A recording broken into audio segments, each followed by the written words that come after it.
ओम नमः सिद्धेभ्यः। ओम नमः सिद्धेभ्यः। ओम नमः सिद्धेभ्यः। मंगलमय मंगलकरं वीतराग विज्ञान नमो तार जाते वही अरंतारि कर मंगल कर हो मां ग्रंथ करन के काज जाते मिले समारे पावे निज पद सिवे उपाय करते प्रथम कारण मंगल रूप विघ्न विनाशक शुभ करण नमो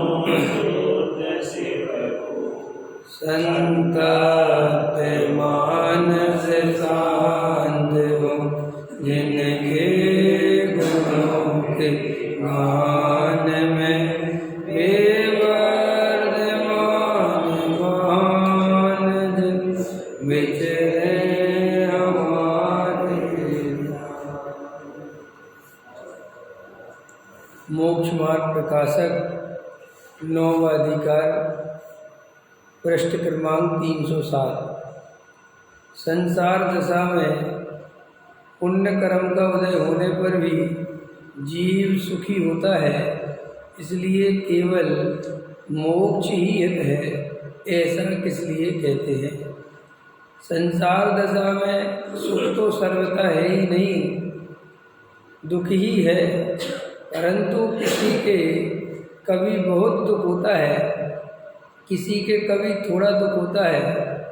सो पूरब में बहुत दुख था व अन्य जीवों के बहुत दुख पाया जाता है, उस अपेक्षा थोड़े दुख वाले को सुखी कहते हैं, तथा उसी अभिप्राय से थोड़े दुख वाला अपने को सुखी मानता है, परमार्थ से सुख नहीं है।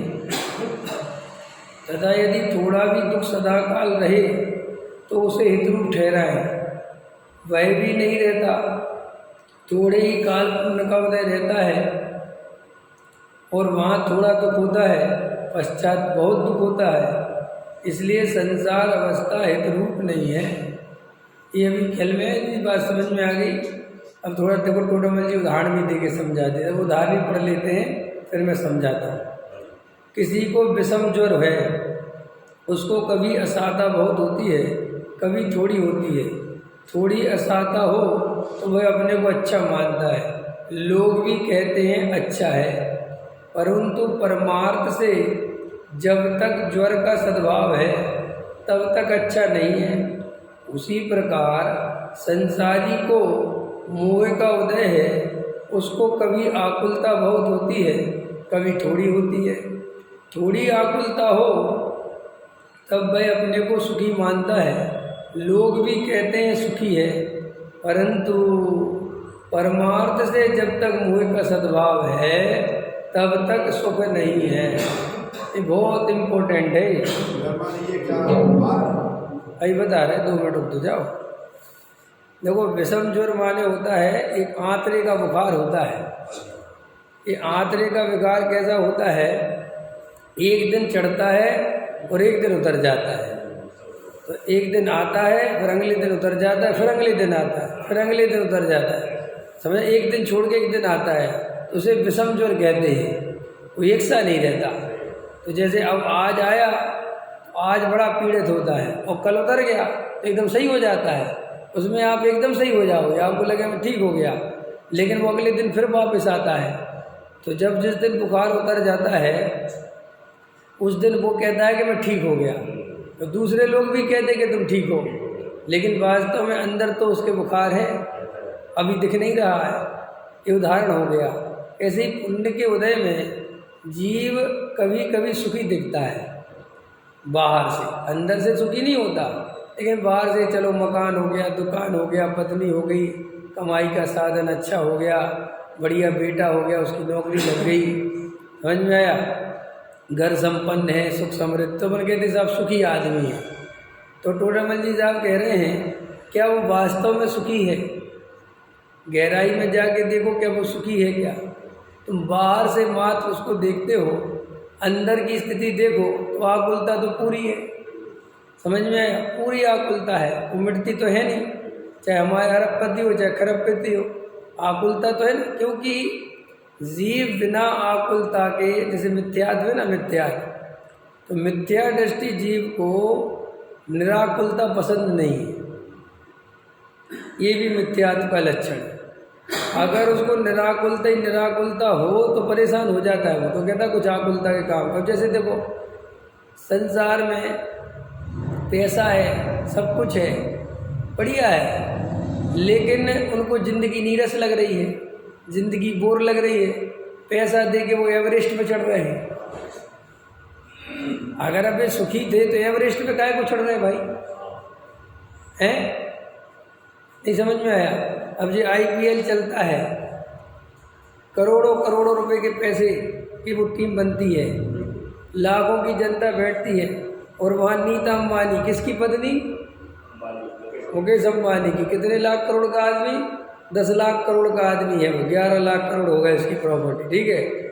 और वहाँ पे वो ऐसी पसीने में लथपथ, समझ में आया? उसका लड़का, कल तो उसका लड़का ड्राइवर बना था रोहित का, मैंने वो चला रहा था, रोहित बैठा था। समझ में आया कि नहीं? रोहित शर्मा क्रिकेट खिलाड़ी है, तो उसमें छपा था कि देखो क्या गजब की दुनिया है, एशिया का सबसे बड़ा आदमी ड्राइवरी करवा रहा है रोहित, समझा? और उसकी वो पत्नी है, वो ऐसे पसीने से लथपथ रहती है, और वो 4 घंटे में चलता है जैसे प्राण सूखे जाते हैं उसके। समझ में आया कि नहीं? और दिमाग खराब हो जाता है, हार गई मुंबई इंडियंस, आज तो दिमाग खराब हो जाता है। तो भैया तुम इन्हें सुखी कहते हो तो ये कर क्या रहे हैं? ये तो बिल्कुल इतना सब कुछ होने पर भी इनको अपनी संपत्ति में, अपने जीवन में आनंद कहाँ आ रहा है? आनंद पाने के लिए फिर वहाँ क्रिकेट ग्राउंड पे जाना, वो टीम खरीदना, फिर हार जीत की दृष्टि से अंदर आकुल व्याकुल होना, टेंशन लेना, इतनी गर्मी में बैठे रहना। समझ लो जो AC से 1 सेकंड बाहर नहीं निकले, ऐसा पुण्य का उदय है ना उसके, है। और चाहे तो 4 आदमी AC लेके खड़े रहे उसको कि बहन जी को गर्मी नहीं लगे, लेकिन वो कह रही है हटाओ सब। समझ में आया कि नहीं? मुझे वहीं आगे खड़े होकर मैच देखना है। समझ में आया कि देखो कैसा स्वरूप है। तो श्री गुरु कहते तुम इन्हें काहे को सुखी कहते हो? ये बाहर की सामग्री से कोई सुख नहीं होता। जब तक तेरे अंदर मोह है तुझे दुखी होना ही पड़ेगा। और गजब की बात बताएं, अगर दुख के साधन नहीं होंगे तो खोजेगा। जैसे वो नशेड़ी होता है ना, नशेड़ी समझ गए ना? नशेड़ी होते जो क्या बोलते हैं, इसने किया क्या करते हैं, उनको अच्छी रोटी पानी दो, अच्छी जगह बैठाओ तो बैठते नहीं है वो, उनको अंदर से नशे का डंक मारता है, वे उठ के तुम्हारे पास से चले जाएंगे। वो उनको तुम्हारे साथ नहीं रहना, उनको तो उसी नाली में जाके वहीं वो गंदगी में रहना। क्यों? कि आदत पड़ गई, अब उसे शांति समझ में नहीं आती। ऐसे ही हमें अनादि काल से मोह का नशा कर करके हमें कोई शांति से बैठा दे कि बैठो शांति से, आत्म ध्यान करो, लो ये बढ़िया भोजन करो, हमें अच्छा नहीं लगता। हम कहते हमें कुछ करने को दो, कुछ बदलने को दो, वो कहते सब अपने आप स्वचालित व्यवस्था है। वो कहता नो, मैं स्वीकार नहीं कर सकता। समझ में? कि कुछ नहीं मिले तो खुद ही मिटावे, खुद ही बनावे।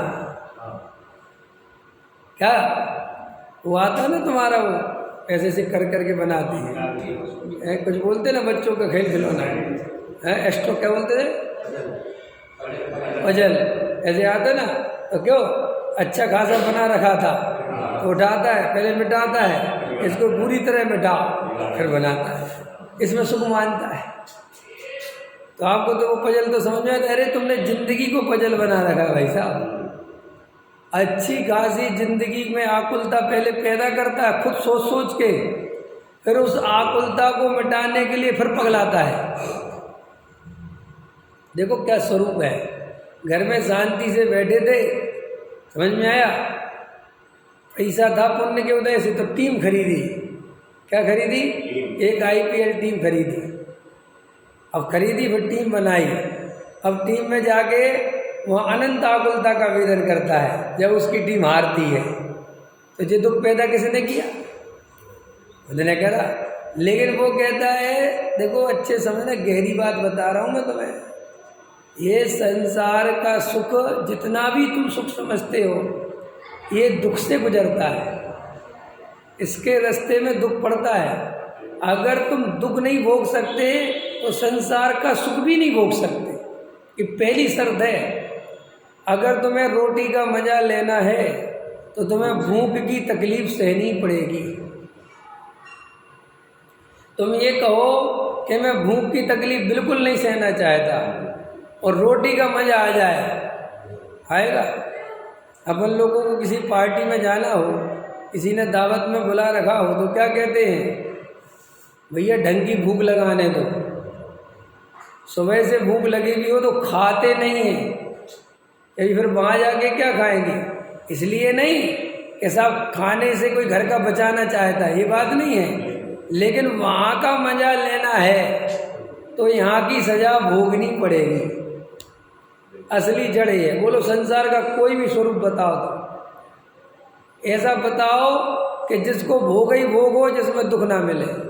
देखो ये पंच इंद्रिय के विषय भोग, ये संयोग, ये सामग्री कैसी है? जब ये नहीं मिलती तब आकुलता। समझ में आया? पहले उस आकुलता को, उस पीड़ा को सहो। ये बच्चे को जन्म देने जैसा है। बच्चा पैदा नहीं हो तो उसकी आकुलता कि बच्चा पैदा नहीं हो रहा। फिर बच्चा गर्भ ठहरे तो फिर उसको 9 महीना रखने की पेट में महा दुख रूप अवस्था। ठीक है, ऐसा पैदा हो जाएगा तब तो सुख हो जाएगा। वो भी देखते हैं अभी। फिर जब पैदा हो जाता है तो माँ कहती है पेट में ही अच्छा था। देखा तुमने? होता है भैया, पेट में ही तो महाउत्पादी। फिर बाहर निकलता है तब कोई सलाह देता है बड़ा हो जाएगा तब बढ़िया हो जाएगा। कि जब बड़ा हो जाता है 4, 6, 8, 10, 15, 20 महीने का, तब कहती है अरे जब छोटा ही सा था तब बहुत अच्छा था, पड़ा रहता था। समझ में आया? अभी देखो कितना परेशान करता है। फिर थोड़ा और बड़ा होता है, माँ कहती स्कूल जाने लगे तो सुखी हो जाएगा। तो ये ऐसे कल्पना करते करते करते माँ बूढ़ी हो जाती है, फिर इसका सुख नहीं आता। फिर भी कल्पना कहती रहती आएगा आएगा, जबकि कितने अनुभव से गुजर गुजर के देख लिया, कितने एक एक पर्याय से गुजर के देखा। जब कहते थे लोग बच्चा नहीं है ना तुम पे इसलिए दुख है, बच्चा हो जाए तो सुख हो जाए, करके देख लिए। फिर कहते भी छोटा है ना इसलिए परेशान हो रहा है, जरा ही सा बड़ा होगा बहुत बढ़िया, बड़ा हो गया फिर पूछता है कि हुआ तो नहीं? अरे तुम जल्दी करते हो, अभी थोड़ा पढ़ लिख जान दो। ये भूलता चला जाता है बेचारा कि कौन पढ़ लिख रहा है, कौन बड़ा हो रहा है। अरे मैं अपने को तो देखूं, मैं बूढ़ा हो रहा हूँ, मेरी अवस्था तो जाने को हो रही है, मैं किससे सुख की आशा कर रहा हूँ? मेरा बहुत जा रहा है, मेरा जीवन जा रहा है और मैं पर द्रव्य की ऐसी आशा कर रहा हूँ और इतना भी अनुभव से नहीं सीख रहा। यही समाज, यही माँ बाप, यही भाई बहन, ये झूठ बोलते हैं सबके सब।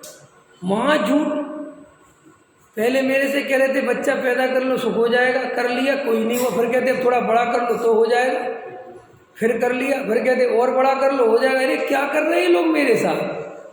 अरे वे खुद बेचारे धोखा खा गए हैं और उनको कुछ पता नहीं है, वे तुम्हें भी धोखा दे रहे हैं। उन्हें भी कोई सुखी मुखी होने का रास्ता पता नहीं है। अब बेचारे इसी रास्ते, जैसे वैसा ना, अब बाप की हलवाई की दुकान थी तो बेटा ने जो करा नहीं पड़ा तो बाप क्या करेगा? भैया तू भी हलवाई की दुकान में बैठ जा, हमें तो यही पता है। ये समझ में आया? कि मैं इंजीनियर बनूंगा, कि मैं डॉक्टर बनूंगा। भैया बन जा, पढ़ाई कर। तुम क्या करोगे कि मैं उसमें कुछ भी नहीं जानता, वो तो तेरा तू जान। ऐसे ही श्री गुरु कहते हैं मोक्ष मार्ग अपना अपना साधो भाई, कोई किसी को मोक्ष मार्ग दे नहीं सकता। अगर तुम्हारे पिताजी ने मोक्ष मार्ग साधा होगा तो वे तुम्हें सिर्फ ये बता सकते हैं कि बेटे सुखी होने का उपाय मोक्ष मार्ग है, मोक्ष मार्ग वो दे नहीं सकते। और मोक्ष मार्ग बताने से काम नहीं चलता। खतरनाक बात अब जो कह रहा हूँ वो सुन लो। संसार में काम चल जाता है कैसे? जैसे किसी का बाप इंजीनियर है तो वो बेटे को आराम से समझा सकता है कि बेटे इंजीनियरिंग में बहुत पैसा है, देख मुझे 5 लाख रुपये महीने मिलते हैं, देख अपने जलवे हो रहे कि नहीं हो रहे, देख और लोगों का घर भी नहीं बना। ये समझाना बहुत आसान है। अब लेकिन मुझे सम्यक दर्शन हो गया, अब मैं अपने बेटे को कैसे समझाऊँ कि मैं सुखी हूँ? जैसे मैं अपने बेटे से कभी कभी कहता हूँ बेटे सम्यक दर्शन सुख का कारण है, समझे? वो कहता होगा बड़ा मकान सुख का कारण है, वो है तुम्हारे पास। समझ में आया कि नहीं आया? अब समझ रहे? माने ये धर्म बहुत अंतरंग चीज़ है। ये जिस जीव की होनहार भली हो, जिसके सुखी होने का समय आ गया हो, जिसके मुँह के नाश की काल अवधि पक गई हो, जिसके भव्यता निकट हो, जिसका सिद्धालय जाना एकदम निकट आ गया है, वास्तव में ये बात उसी को समझ में आती है। उसके बिना सर्वज्ञ देव के सामने खड़ा कर दो, समझ में नहीं आती। इसलिए बहुत सारे जीव इतना स्वाध्याय सुनते हैं, इतना समझते हैं, फिर भी वे सम्यक दर्शन प्राप्त नहीं कर पाते। क्योंकि सम्यक दर्शन प्राप्त करने के लिए एक अलग जाति का पुरुषार्थ चाहिए, बिल्कुल अलग जाति का पुरुषार्थ। वो पुरुषार्थ तुम्हें ऐसे बाहर से कभी नहीं मिलेगा। और वो पुरुषार्थ जिसके जगता है वो ही जानता है कि पुरुषार्थ है क्या। अब आज पूज्य गुरुदेव श्री का भजन सुनना था, ऐसा मार्मिक प्रवचन है। यह भगवान आत्मा 8 साल के बालक से लेकर 80 साल के वृद्ध तक सबके अनुभव में आ रहा है। समझ, आबाल गोपाल सबके अनुभव में आ रहा है। फिर भी यह जीव जब यह भगवान आत्मा सबके पर्याय में अनुभव में आ रहा है तो ये जीव मिथ्या दृष्टि क्यों है? ये जीव सम्यक दृष्टि क्यों नहीं हुआ? हम सब सम्यक दृष्टि क्यों नहीं हुए? तो वहाँ ले रहे थे गुरुदेव श्री कि क्या करें, पर्याय में तो जिन स्वरूपी भगवान आत्मा प्रकट है, क्योंकि आत्मा की जो ज्ञान की पर्याय है वो स्वपर प्रकाशक वाली है, स्वपर को जानने वाली है। उसमें स्वयं आया कि नहीं आया? स्वपर प्रकाशक पर्याय प्रकट हुई, उसमें स्वयं आया कि नहीं आया? आया, वो पर आया। लेकिन तूने क्या किया कि तू सिर्फ पर पे ही नजर रखी। ये ले रहे थे गुरुदेव, स्वयं तो आया, वो तो आ ही रहा है, लेकिन तेरी नज़र केवल और केवल पर है। पर में क्या ले रहे थे?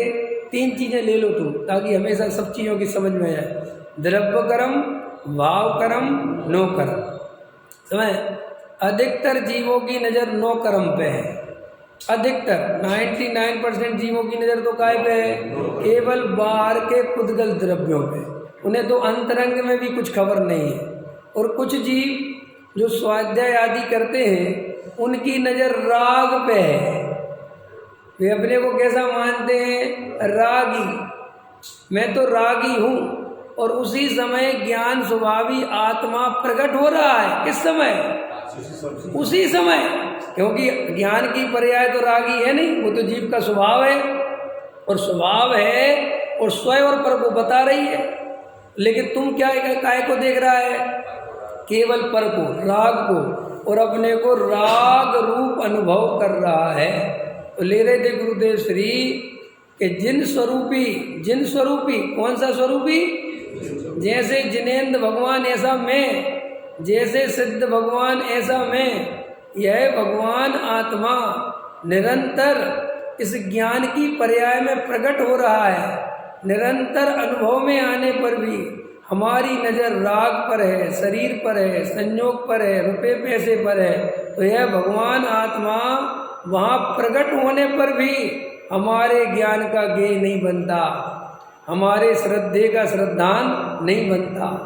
वहाँ होने पर भी, जैसे लोक में कोई वस्तु बिल्कुल सामने हो, बिल्कुल सामने है, लेकिन हमारी नज़र कहीं और हो, तो वो ओझल हो जाएगी कि नहीं हो जाएगी। जैसे अभी आप प्रवचन सुन रहे हो और आपका उपयोग कहीं और चला जाए, तो मैं यहीं हूँ, ये वाणी भी यहीं है, आपके ज्ञान में भी आ रही है, लेकिन आपका उपयोग अपनी दुकान पर चला गया, किसी तीर्थ पर चला गया, तो गए। तो ले रहे थे गुरुदेव श्री, एक तो इस जीव को कभी है भगवान आत्मा की बात सुनने और समझने नहीं मिली, कहानी पढ़ना दुर्लभ है। यह भगवान आत्मा, यह द्रव्य स्वभाव अनुभव में आने पर भी, यह अनुभूति स्वरूप होने पर भी मेरी नज़र राग पर है। देखो अपनी नज़र कहाँ पर है, राग पर है कि ज्ञान पर है? क्योंकि ज्ञान और आत्मा अलग अलग नहीं है, ज्ञान ही आत्मा है और आत्मा ही ज्ञान है। हम नज़र में भी आ जाता है ज्ञान, समझ में आया, लेकिन यही सुख का सागर है, यही सुख का पिंड है, इसी के आश्रय से सुख होगा और कहीं कोई सुख नहीं है। ये बात समझ में नहीं आती, क्योंकि ज्ञान को ऐसा देखने पर कोई सुख तो मिलता नहीं। अब हमने ज्ञान देख भी लिया राग से भिन्न, तो सुख कहाँ मिलता है? क्योंकि अनादि काल से अभ्यास बहुत विपरीतता है। हाँ, तो इसलिए थोड़ी देर देखे भी तो कहता कुछ भी नहीं है, फिर वही राग रंग में लग जाता है। और क्या ले रहे थे गुरुदेव श्री, इसको दया दान पूजा भक्ति में अटक जाता है। काहे में अटक जाता है? दया दान पूजा भक्ति, ये राग के परिणाम है ना, इससे भला मानता है। अपन भला मानते कि नहीं मानते? ये दया दान पूजा भक्ति के परिणाम चले, तो इनसे अपना भला मानते कि नहीं मानते? बताओ, भला मानते कि नहीं मानते? अब देखो कहते भी है कि हम भला मानते हैं। अभी मैं डॉक्टर साहब का तत्व चिंतन सुन रहा था, सब तत्व चिंतन सुना करो, बहुत अच्छा है उसमें, समझ में आए। पुण्य पाप में अंतर नहीं है, जो न माने बात ये, संसार सागर में रुले मोह से आछन्न वे। समझ में आया।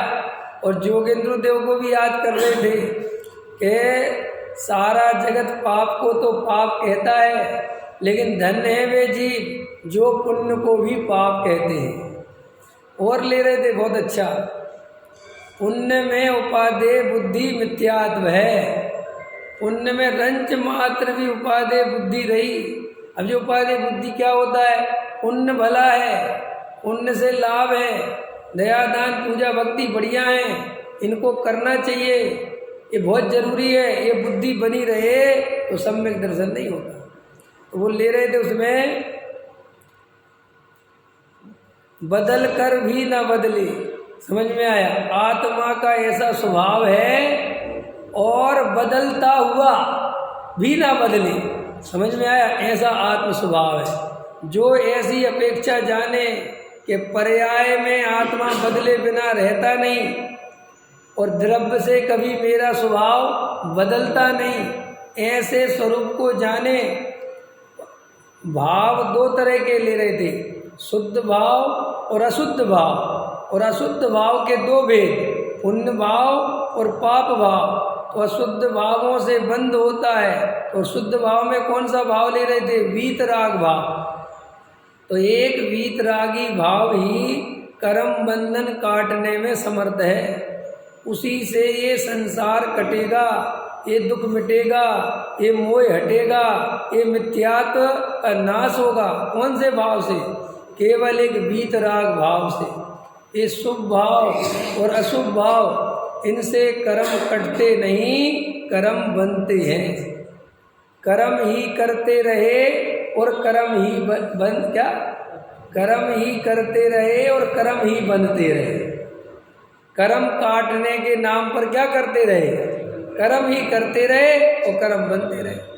और देखो थोड़ी महत्वपूर्ण बात, अपने अपने अंदर में हाथ रखो। हमारी ये पुण्य में से उपादेय बुद्धि निकलती क्यों नहीं? आपको पुण्य में कौन सा मजा आता है? पुण्य से क्या मिलेगा आपको ये बताओ। देखो, आप पुण्य से कहोगे कि हमें देव शास्त्र रूप मिलेंगे, आप ही तो बोलोगे कि सब पुण्य, क्योंकि अगर आपको पंचेंद्रिय के विषय भोग चाहिए तो आप गारंटी से मिथ्यादृष्टि हो, फिर तो बात ही खत्म हो गई, फिर तो कुछ बचा ही नहीं, फिर तो अभी आप सम्यक दर्शन की पात्रता ही वाले जीव नहीं हो।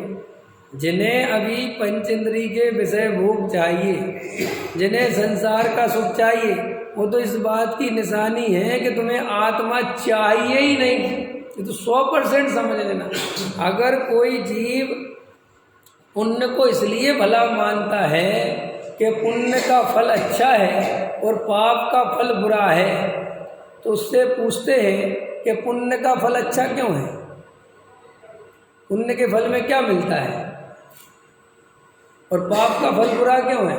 कि साहब पाप के फल में नरक जाता है और पुण्य के फल में स्वर्ग जाता है। चलो अच्छी बात है। तो जो पुण्य के उदय में स्वर्ग गया, श्री गुरु कहते हैं ये बताओ कितने दिन स्वर्ग में रहेगा?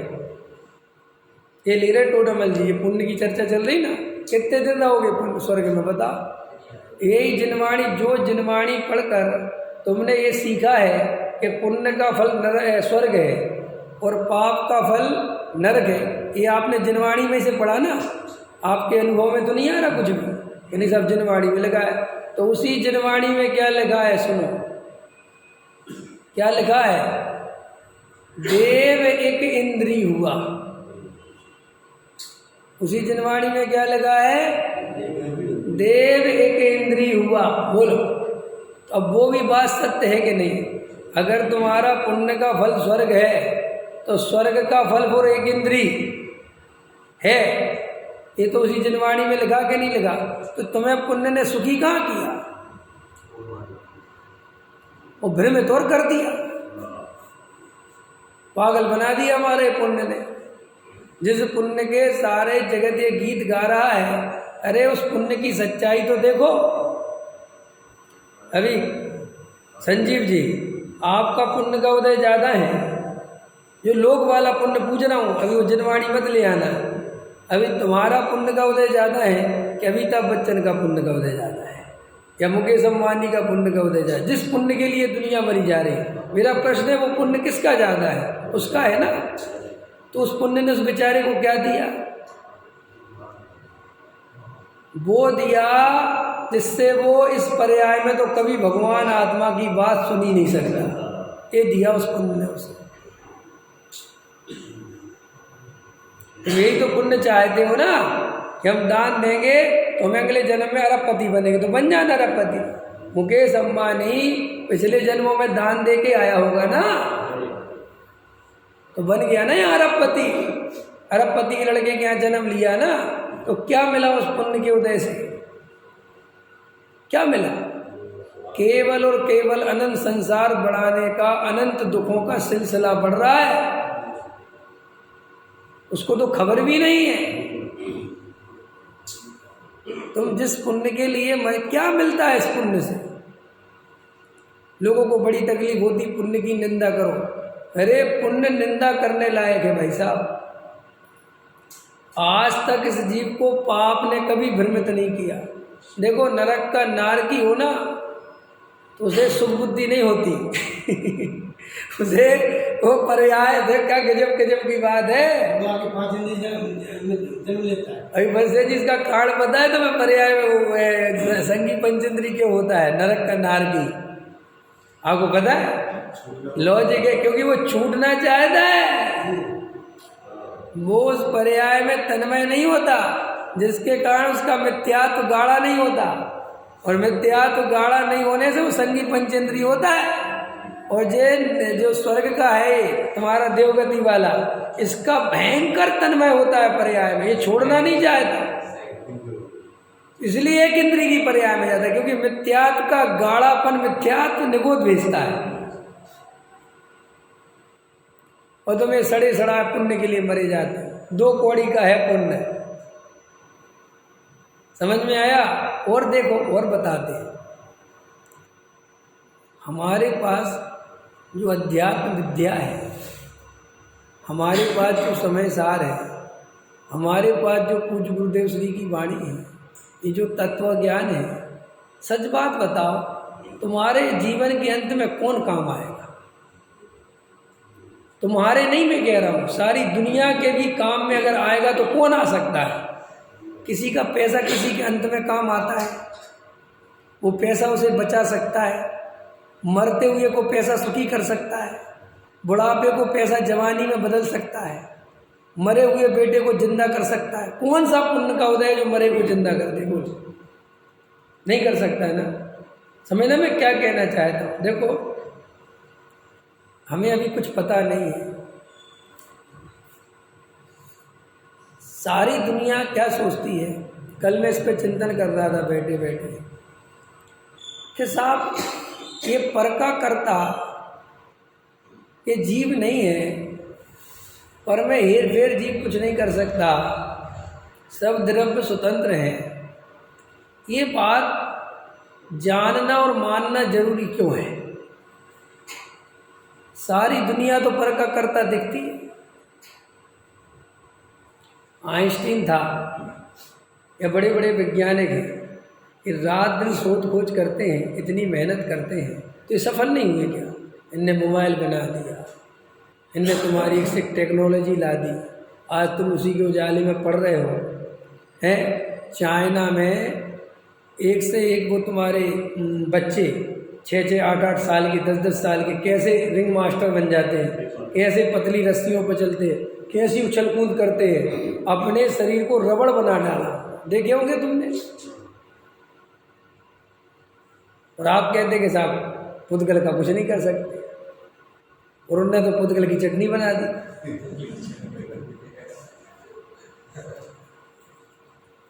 नहीं बना दी क्या? और सारे जगत में देख लो, आप चले जाओ, चाइना आपको पता है सबसे ज़्यादा ओलंपिक जीतता है दुनिया में। आपको पता है क्यों जीतता है? ये पता है आपको? पता है उसका लक्ष्य क्या है? वो कहता है पढ़ाई बड़ा एक तरफ धर, मुझे तो तू जो ओलंपिक गेम्स होते हैं उनकी तैयारी कर, शुरू से 6 साल के बच्चे से। और इतना अभ्यास कराते हैं, इतना अभ्यास कराते हैं कि वो दुनिया का ओलंपिक विजेता बन गया, पूरे देश का, पूरी दुनिया का। तो वो तो आप तो कहते कि साहब पुद्गल में कुछ नहीं करा जा सकता, और ये तो साफ साफ पुद्गल में क्या नहीं कर रहे? बोलो, इतने हमारे वैज्ञानिक लगे हुए हैं, और आज भी रॉकेट साइंस से मंगल ग्रह पे पहुंच गए। तुम भले ही हल्ला मचाओ कि मंगल पे नहीं पहुंचे, वो कहीं और पहुंचे, चूल्हे में गए, कहीं तो पहुंचे, पहुंचे कहीं हैं। इतने बड़े तुम्हारे जो विमान देव उड़ाते थे, देवों के विमान होते ना, तो आज से 300-400 वर्ष पहले या 500 वर्ष पहले, जब तक प्लेन नहीं बना हुआ, मैं तब की बात कर रहा, उसके पहले आदमी सोच सकता था। सिर्फ शास्त्रों में पढ़ते थे कि रावण अकेले के पास पुष्पक विमान था इस पूरी पृथ्वी पे, और रावण अपना पर्सनल विमान लेके उड़ता था। समझ में आया कि नहीं आया? लेकिन अपन जैन धर्म वाले बड़े जबरदस्त लोग हैं, अपन ने कहा नहीं नहीं, सारे विद्याधरों के पास होता है, समझा? और वो विमान केवल विद्याधरों के पास होता है, और वो कौन सी विद्या? आकाशगामिनी विद्या, जिसमें आकाश में उड़ सकते हैं। वो सामान्य मनुष्यों के बाद बस की बात, ये पढ़ा है ना, लिखा है ना शास्त्रों में। और नहीं, सामान्य मनुष्यों ने क्या कर दिया? बोले तुम तो अकेले उड़ते हो, हमने 300 आदमी बैठा के उड़ा दिए। बोलो इंजीनियर साहब, बोलो। मैं कुछ कहना चाहता हूँ, अभी मैं उस पार्टी में शामिल नहीं हुआ हूँ। पुद्गल वाली कर्ता की पार्टी में शामिल नहीं हूँ मैं तुम्हें बहुत मर्म बताना चाहता हूँ। ये जो सारी दुनिया हमसे तर्क वितर्क करती है, और मैं उनके तर्क वितर्कों को बहुत अच्छे से एक्सेप्ट करता हूँ।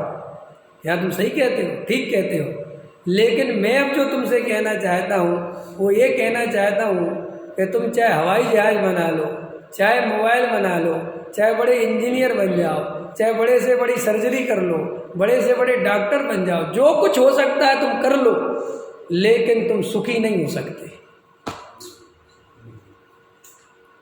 और हमारी विद्या सुखी होने की है।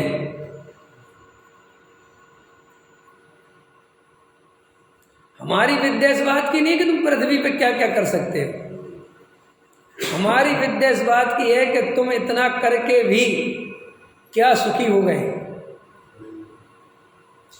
क्या तुम्हारी आकुलता मिट गई? क्या तुम बूढ़े होने से बच गए? क्या मरने से बच गए? क्या तुम्हारे शरीर की जो अवस्था है जर्जर जर्जर होने से बच गई? आइंस्टीन बूढ़ा हुआ कि नहीं हुआ? न्यूटन बूढ़ा हुआ कि नहीं हुआ? थर्मस बूढ़ा हुआ कि नहीं हुआ? और जितने वैज्ञानिकों के नाम आपको आते हो, मुझे तो 2 दिन पढ़े थे भी याद। समझ में आए? हो गए बूढ़े के नहीं हो गए? इस पृथ्वी पे कौन सम्राट है जो बच गया? कौन चालाक आदमी है, कितना होशियार आदमी है, कितना बड़ा इंजीनियर लेके आओ जो इस पृथ्वी पे जिंदा रह सकता है? करो शोध खोज। और मैं तो कहता हूं तुम जिंदा रहने का फार्मूला भी देख लो। क्या कह रहा हूं? बहुत खतरनाक बोल रहा हूं। अगर भविष्य में जिंदा रहने का भी फार्मूला खोज लिया तो भी तुम सुखी नहीं होगे। तुम ही कहोगे जहर की गोली ला के दे दो, मुझे अब नहीं जीना। तुम्हें भी लगता है मरने से डर?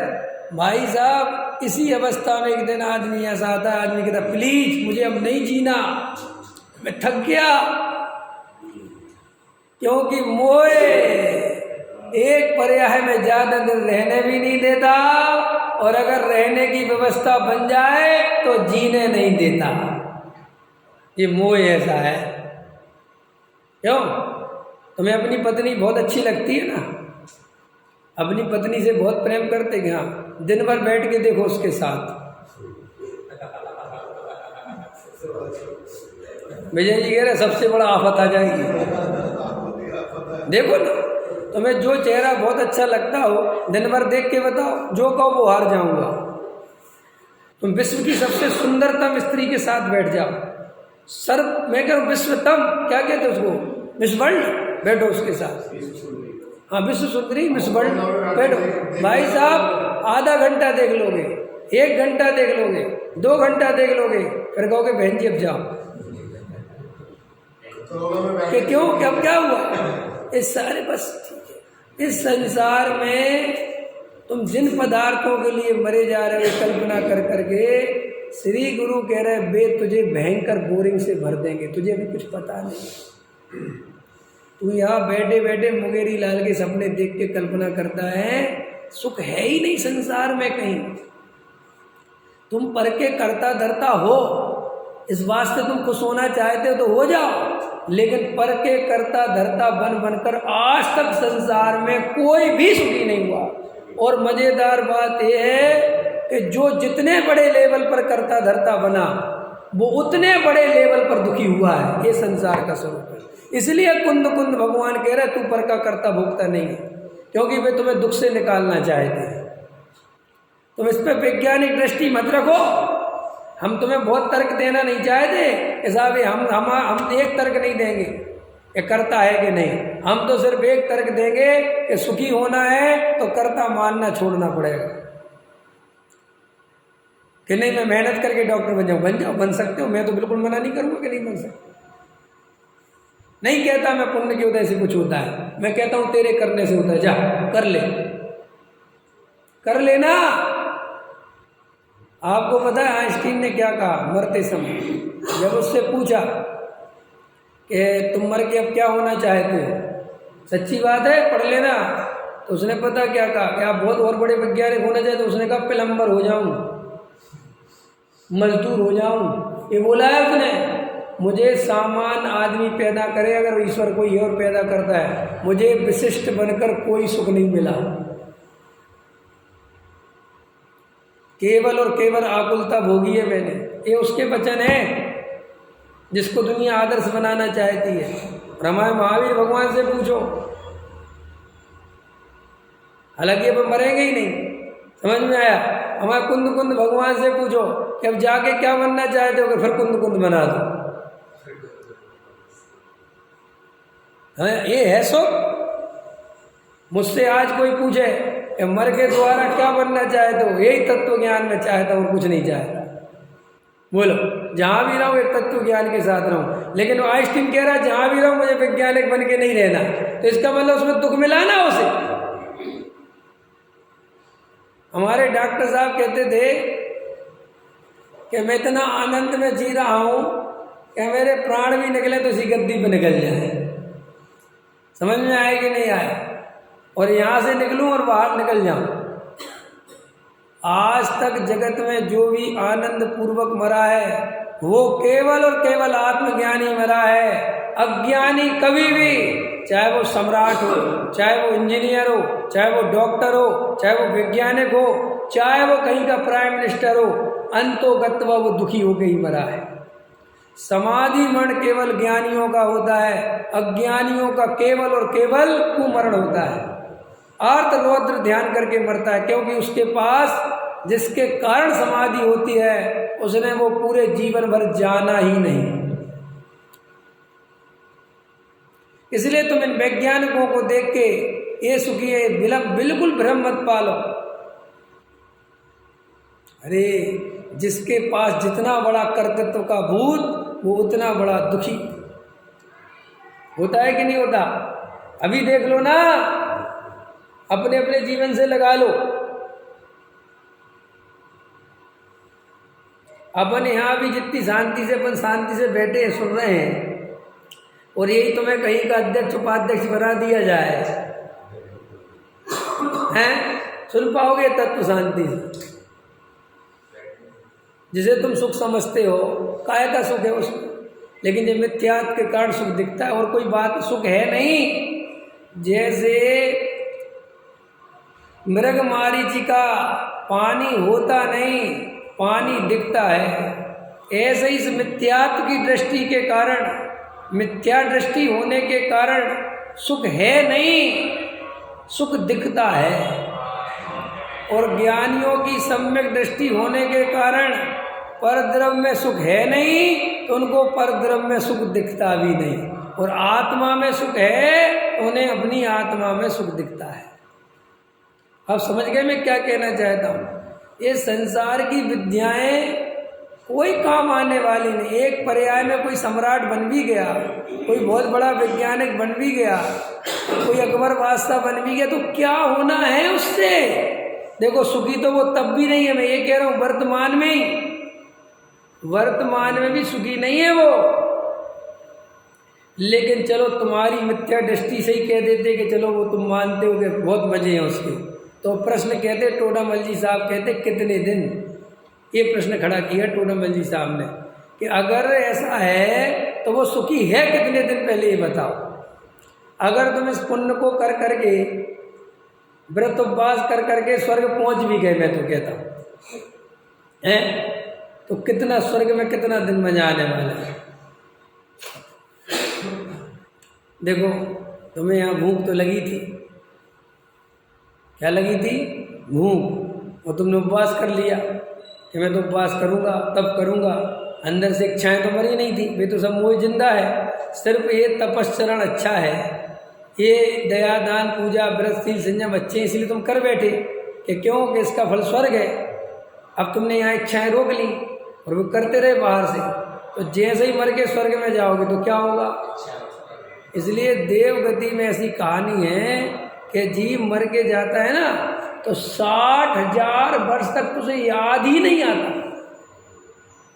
60,000 या 60 वर्ष उसे याद ही नहीं आता, विकल्प ही नहीं आता कि मैं कहाँ से आया हूँ। और किसी किसी को तो आता ही नहीं है, मिथ्या दृष्टि को तो बिल्कुल आता नहीं है। सम्यक दृष्टि देव हो, यहाँ से सम्यक दर्शन प्राप्त करके गया हो, तो उसे जरूर 60 वर्ष बाद, जब पूज्य गुरुदेव श्री तत्व ज्ञान सुनाते थे और जब वो बुजुर्ग तो हो ही रहे थे, तो बोले गुरुदेव आप तो गारंटी से स्वर्ग में जाना है, तो कृपया जैसे ही जाओ हमको भूल मत जाना। सच में, बिल्कुल सच्ची बात। और हमें पक्का भरोसा है कि आप ऊपर के स्वर्गों में जाओगे और आप वहाँ बहुत बड़ी शक्ति होगी आपके पास। तो आप ऐसा करना, जैसे ही जाओ हम लोग आपका यहाँ कैसेट सुन रहे होंगे, समझ में आया? तो आप ऊपर से तुरंत आ जाना हमसे मिलने के लिए, हमें दर्शन देने के लिए। तो बता पूज्य गुरुदेव श्री का कहा, अरे भाई कैसा राग करता है, जैसे ही ये पर्याय बदलेगी तो स्वर्ग का बता रहे थे वो कि 60 वर्ष तो मुझे याद भी नहीं आएगी। जनवाणी में क्या लगा है? सम्यक दृष्टि को, मिथ्या दृष्टि का कुछ पता आता नहीं। मिथ्या दृष्टि तो प्राप्त पर्याय में तन्मय रहता, उसे कुछ पता नहीं चलता। तो जब मुझे 60 वर्ष बाद याद आएगी तुम सब साफ हो जाओगे।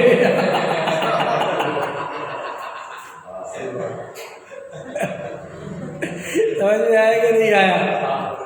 और क्या और बचेगा यार? अरे क्या, हाँ, अरे प्रभु समझो भाई, तुम ये पर के करता धरता मान के कोई तुम्हें सुख नहीं मिल रहा।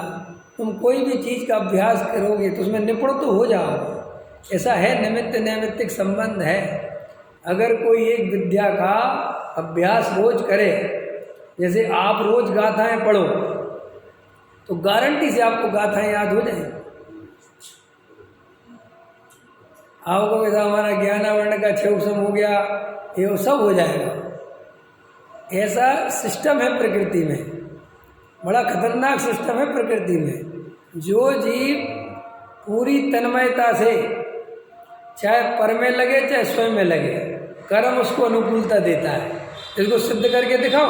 देखो टोडामल जी साहब ने लिखा है इसी मोक्ष मार्ग प्रकाशक में कि कोई जीव गहरे तत्व की रुचि से आत्म का अभ्यास करे, मैंने वेद ज्ञान तत्व विचार आदि करे, तो लिखा है टोडामल जी ने, स्वयं ही कर्म का उपशम आदि हो जाता है।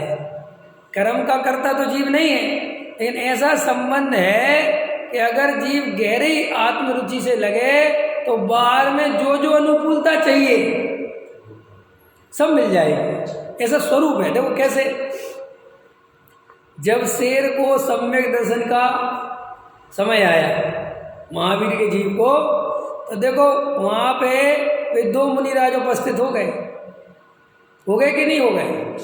अब कोई निमित्त खोजने थोड़ी जाना पड़ा, और वे कर्म के उपशम आदि सब हो गए कि नहीं हो गए? तो ऐसे ही लोक में भी कोई अगर पर में बहुत ज़्यादा रुचि पूर्वक लगे और उसका अभ्यास करे तो उसमें निपुण हो जाता है, बिल्कुल निपुण हो जाता है, उस जाति का आवरण हट जाता है। जैसे कोई बच्चा पढ़ने लिखने में कमजोर हो, समझ में आए, और वो बस ठान ले कि मुझे पढ़ना है, चाहे दुनिया 1 घंटा पढ़ती मैं 10 घंटे पढ़ूंगा, तो कुछ ही काल में वो निपुण हो जाता है। इसी प्रकृति व्यवस्था है।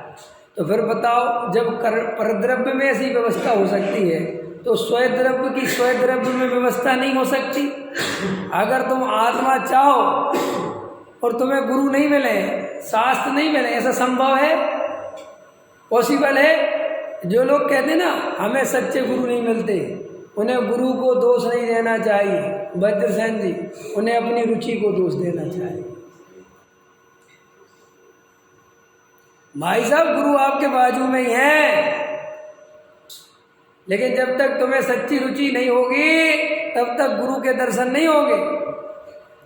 आपको पता है संजीव जी, अच्छे शिष्य पृथ्वी पर नहीं है, इसलिए अच्छे गुरु भी पृथ्वी पे नहीं है।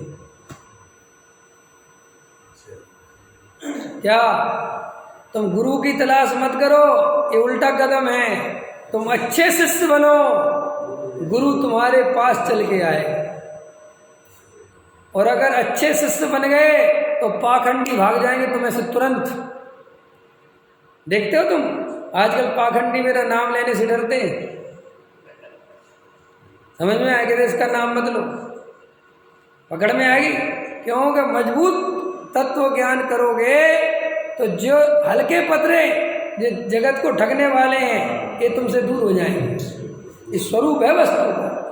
तुम अच्छे शिष्य बनो और गुरु के पास बैठो और कहना मुझे आत्मा की सच्ची प्यास है। वो तुम्हारी आंख में आंख नहीं डाल पाएगा अगर नकली होगा। वो कहेगा जी आप कहीं और जाओ। क्यों? तुम्हारी तो आत्मा पढ़ा रहे, इतना समझा रहे। तुम किसी परीक्षा करनी हो ना तो दे देता हूँ एक मंत्र,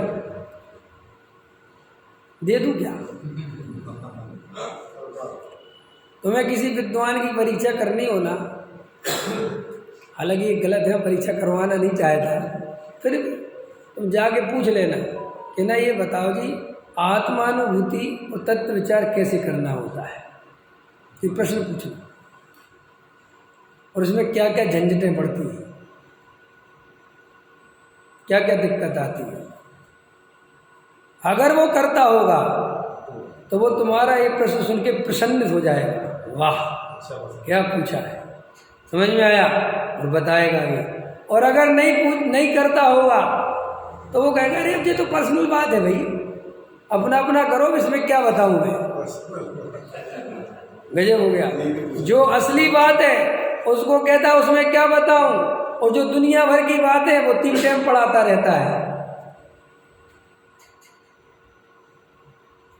कि कितने तारे नक्षत्र होते हैं, कितने वजन क्या होता है, जीव के कितने भेद प्रभेद हैं। ये प्रयोजन है जीव का, ये आत्मानुभूति प्रयोजन है।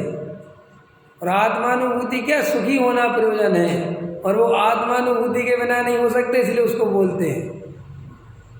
गहरी बात है। पूज्य गुरुदेव श्री ले रहे थे 3 चीज़ों में अटकन होती इस जीव की, बहुत गजब ले रहे थे। 3 चीज़ों की अटकन देखना। एक तो ले रहे थे कि बहुत सारे जीव तो केवल पाप में ही लगे हुए हैं, और दूसरे नंबर के जीव केवल पुण्य में लगे हुए हैं। तो बोले साहब तीसरे का तो भला कर दो। बोले तीसरे नंबर के जीव भेद प्रभेद में लगे हुए हैं।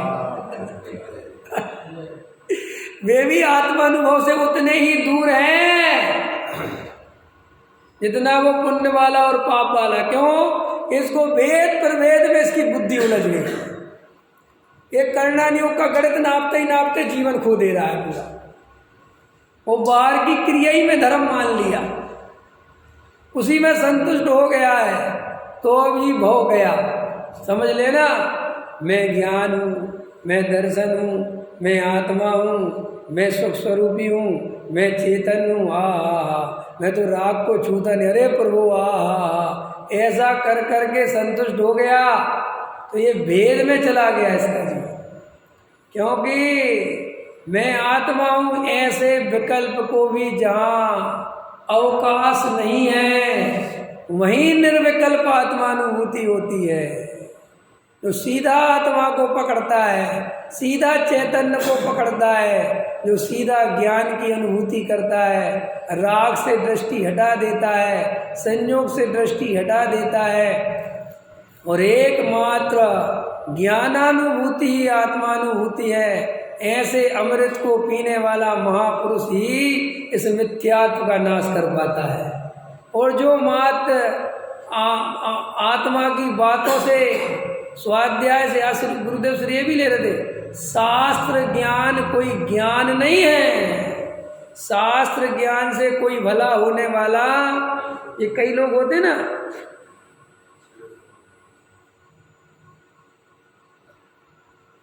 और खतरनाक बोलूं नहीं, हो गया वैसे, इससे ज़्यादा खतरनाक नहीं है।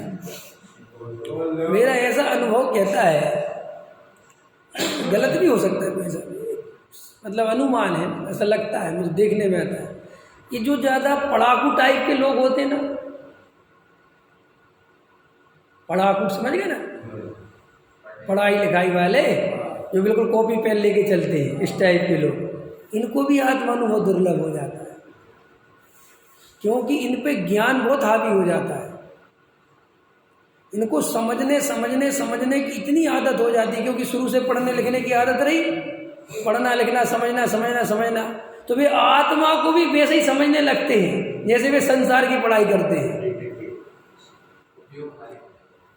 कॉपी पेन बस रखे रहेंगे, डायरियाँ भरते रहेंगे, लगे रहेंगे, इकट्ठा करते रहेंगे, कलेक्शन करते रहेंगे। यहाँ इस अपेक्षा से आत्मा को ऐसा कहा, इस अपेक्षा से ऐसा कहा, ऐसे उनके नोट्स बनते रहेंगे, और वे नोट्स बना बना के अपने आप को बड़ा पंडित बन जाते हैं कई। तो इसमें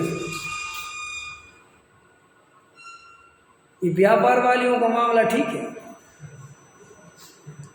ये मैं सोचना कि मैं व्यापारी इसलिए कह रहा हूँ, ऐसा बिल्कुल मैं समझना। मैं देखता हूँ कि थोड़ी क्षत्रिय बुद्धि चाहिए आत्मकल्याण करने, बनियाई बुद्धि वाला फंस जाता है, मैं इसलिए कह रहा हूँ। देखो आप क्षत्रिय समझते हो, क्षत्रिय का मतलब क्या है बताओ? क्षत्रिय का मतलब क्या होता है विजय जी? हैं? हाँ ठीक है, और बताओ क्षत्रिय का अर्थ क्या समझ में आता है तुम्हें? मतलब कोई उसमें लाभ हानि नहीं देखता हूँ। हाँ ये इतनी बहुत अच्छी, इतना ही चाहिए, बहुत बढ़िया बता दो। देखो क्षत्रिय उसे कहते हैं कि उसे पता है कि मैं इससे लड़ूंगा और हार जाऊंगा, ये मेरा सर काट देगा, उसे दिख रहा है मुझसे ज़्यादा ताकत है, तो भी क्षत्रिय झुकेगा नहीं, वो कहेगा सर कटता हो तो कट जाए, लेकिन लड़ूंगा पूरी हिम्मत से। किसे कहते क्षत्रिय। और बनिया किसे कहते? जो बनिया देख के दाव लगाता है उसे बनिया कहते हैं। बनिया देखता है रिक्शे वाला है, इसको तो दबा दूंगा, उससे तो एकदम गरज के बोलता है अबे सीधा निकल वरना बताऊंगा तेरे को, समझा। और इतने में देखा कि बहुत पहलवान आदमी गाड़ी से उतर, कहता अरे बाबूजी, अरे आप तो एक बार और मार दो मेरे स्कूटर में, क्या फर्क पड़ता है, पुराना है तो।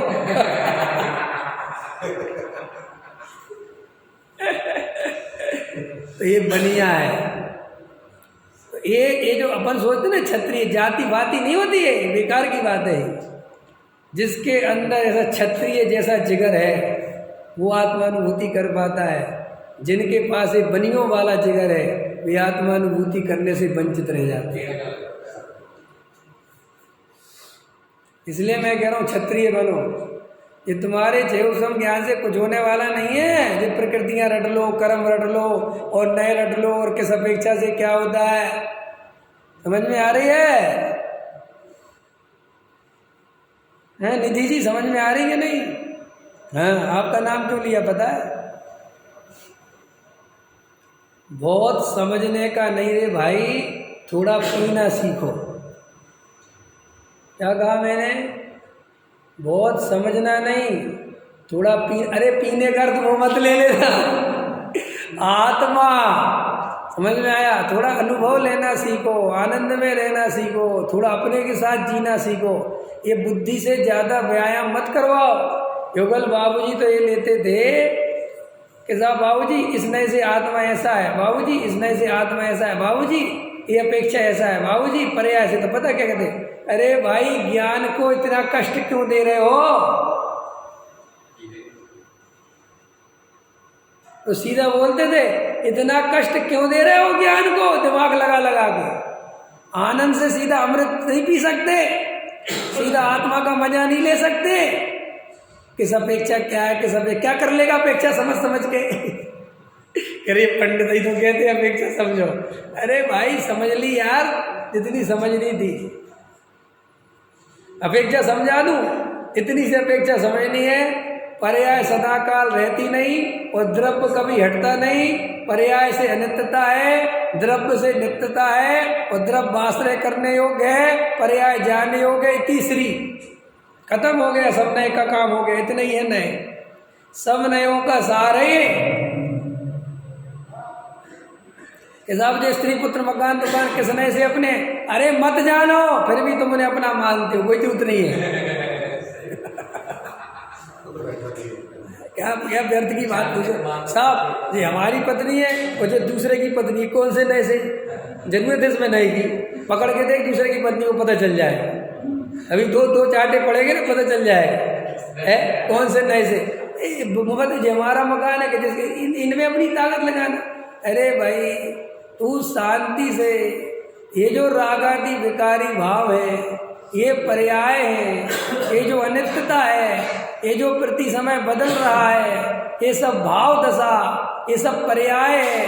ये पर्याय नश्वर है, अनित्य है, क्षण भंगुर है। और इसी के अंदर जो एक जानने वाला क्या एक भाव है, जो बचपन में भी था, जवानी में भी था, बुढ़ापे में भी था, वो द्रव्य है, वो वस्तु है, वो आत्मा है, वो त्रिकाली ध्रुव ज्ञायक है, वो शुद्धात्मा है, वो प्रमत्त अप्रमत्त से भिन्न जो जानने योग्य है, वो है जिसके गीत अमृतचंद भगवान गाते हैं, कुंद कुंद भगवान गाते हैं, सीमंदर परमात्मा गाते हैं, पूज्य गुरुदेव श्री गाते हैं। सारे जगत में जिसको परमात्मा के नाम से जाना जाता है वो त्रिकाली ध्रुव में हूँ, ये वस्तु मेरी है।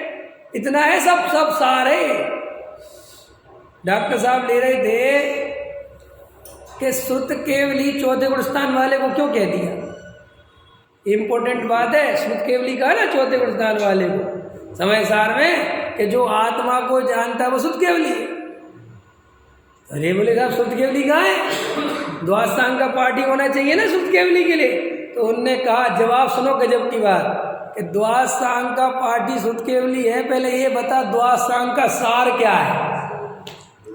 कि साहब त्रिकाली ध्रुव, तो बोले वो त्रिकाली ध्रुव को जानता है तो द्वादशांग का सार जानता है कि नहीं। कि साहब जानता है, तो द्वादशांग का सार जान गया तो वो सुत केवली हो गया कि नहीं हो गया। कमाल है भाई। अरे लड़की का पता लड़का देखने जाए और पहला प्रश्न पूछे कि लड़का कहाँ तक पढ़ा है, तो पूछते कि नहीं पूछे। उनने कहा साहब 10वीं तक पढ़ा है। बहुत कम पढ़ा है। सुनना ध्यान से, क्या कहा 10वीं तक बहुत कम पढ़ा है। बोले साहब आगे सुनो, अच्छे MBA उसके अंडर में काम करते हैं, अच्छे इंजीनियर उसके साइंस से चलते हैं, तो कहते चूल्हे में धरो डिग्री, शादी कर दो। क्योंकि हमें डिग्री का क्या करना, हमें तो वो उसका जो मूल काम है, पिता को तो वो चाहिए जिससे तुम्हारे जीवन का यापन आनंद पूर्वक हो। तो श्री गुरु ऐसे ही कहते हैं कि बहुत शास्त्रों का सार एक त्रिकाली ध्रुव ज्ञा एक भगवान आत्मा है। अगर वो तेरी पकड़ में आ गया तो सारे शास्त्र तेरी पकड़ में आ गए। इसलिए तू उस आत्मा को पकड़ के दुनिया भर के शास्त्रों के पीछे मत दौड़। समझ में आ गया।